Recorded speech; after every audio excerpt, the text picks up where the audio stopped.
जय श्री गणेश। कामदेव द्वारा असमय में बसंत ऋतु का प्रभाव प्रकट करना, कुछ क्षण के लिए शिव का मोहित होना और पुनः वैराग्य भाव धारण करना।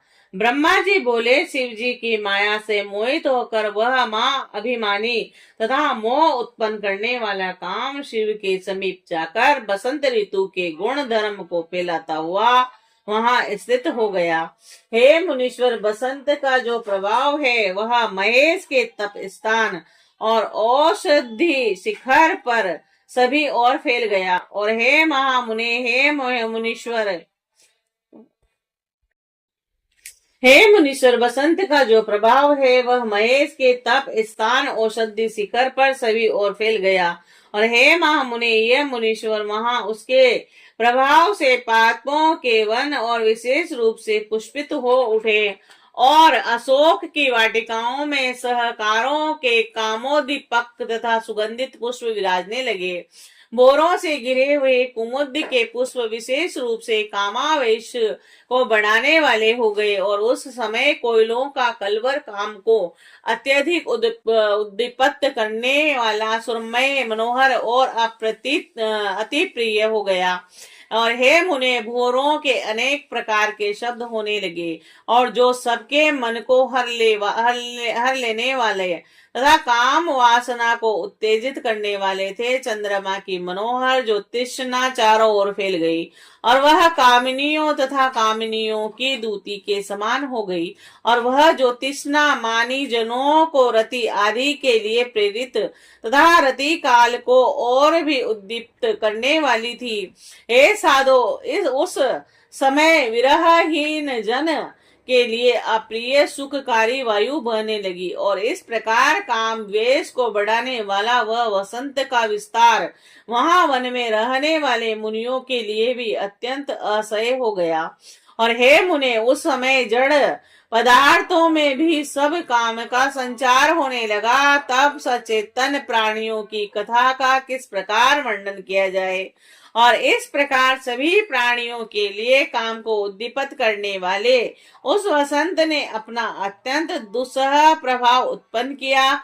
और हे तात, तब अपनी लीला के लिए शरीर धारण करने वाले प्रभु शंकर ने असमय में उस वसंत के प्रभाव को देखकर उसे महान आश्चर्य समझा और इसके बाद लीला करने वाले तथा दुख हरण करने वाले परम संयमी प्रभु शिव परम दुष्कर तपस्या करने लगे। तदंतर वहां बसंत के फैल जाने पर रति सहित काम आम्री मंजरी का बाण चढ़ाकर उनके बाईं ओर खड़ा हो गया और प्राणियों को मोहित करता हुआ अपना प्रभाव फैलाने लगा। और उस समय रति सहित काम को देखकर भला कौन प्राणी मोहित नहीं होगा। और इस प्रकार उनके काम कीड़ा में प्रवृत्त हो जाने पर श्रृंगार भी हाव भाव से युक्त होकर अपने गणों के साथ शिव जी के समीप पहुंचा। चित्त में निवास करने वाला कामदेव वहां बार प्रकट हो गया और उस समय वह शंकर में कोई छिद्र नहीं देख पाया और जिससे में वह प्रवेश कर सके। और जब कामदेव ने उन योगी श्रेष्ठ महादेव में छिद्र नहीं पाया तब वह महान भय से विस्मोहित हो गया और धधकती हुई ज्वाला वाली अग्नि के समान भाल नेत्र से युक्त ध्यान स्थ शंकर के पास जाने में कोई समर्थ है। इस समय पार्वती भी दो सखियों के साथ अनेक प्रकार के पुष्प लेकर शिव की पूजा करने के लिए वहां पहुंच गई थी और लोग पृथ्वी पर जिस जिस प्रकार के मान सौंदर्य का वर्णन करते हैं वह सब तथा उससे भी अधिक सौंदर्य उन पार्वती जी में है। उन्होंने ऋतुकालीन सुंदर पुष्पों को धारण किया था और उनकी सुंदरता का वर्णन सैकड़ों वर्षों में भी कैसे किया जा सकता है। जिस समय वे पार्वती जी शिव जी के समीप पहुंची उस समय शिव जी क्षण भर के लिए ध्यान त्याग कर अवस्थित हो गए और उस छिद्र को पाकर काम ने पहले अपने हर्षण नामक बाण से समीपस्थ शंकर को अर्षित कर दिया। और हे मुने, उस समय पार्वती भी श्रृंगार एवं भावों से युक्त होकर मलया नील के समान मानव काम की सहायता करने के लिए शिव के सन्निकट गई हुई थी। और उसी समय कामदेव ने शूलधारी शिव को पार्वती में रुचि उत्पन्न करने के लिए अपना धनुष खींचकर शीघ्र ही बड़ी सावधानी से उन पर पुष्प बाण छोड़ा।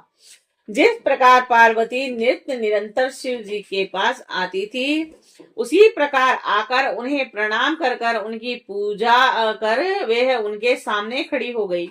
और उस समय प्रभु शंकर ने स्त्री स्वभाव भाववश लज्जा के कारण अपने अंगों को ढलती हुई उन पार्वती को वहां देखा। और हे मुने, पूर्व समय में पार्वती को ब्रह्मा के द्वारा दिए गए वरदान का भलीभांति स्मरण करके प्रभु शिव को भी प्रसन्नता पूर्वक उनके अंगों का वर्णन करने लगे। शिव जी बोले, हे मुख है या चंद्रमा, यह नेत्र है अथवा दो कमल और दोनों भुकुट्टी हैं, और या महात्मा कामदेव के धनुष, यह अधर है अथवा विम्फल, यह नासिका है या तोते की चोंच है, यह स्वर है या कोकिल की मनोहर कूक है, यह मध्य भाग कमर या वेदी है। और इसकी चाल का वर्णन किया जाए, इसके रूप का वर्णन किया जाए, इसके पुष्पों वस्त्रों का भी क्या वर्णन किया जाए। सृष्टि में जितनी सुंदर उत्तम सुंदरता है वह एकत्रित इसमें रस दी गई है, और इसके सभी अंग सब प्रकार से रमणीय है, इसमें संदेह नहीं। ओह, अद्भुत रूप वाली वह पार्वती धन्य है, और तीनों लोकों में इसके समान सुंदर रूप वाली कोई भी स्त्री नहीं है।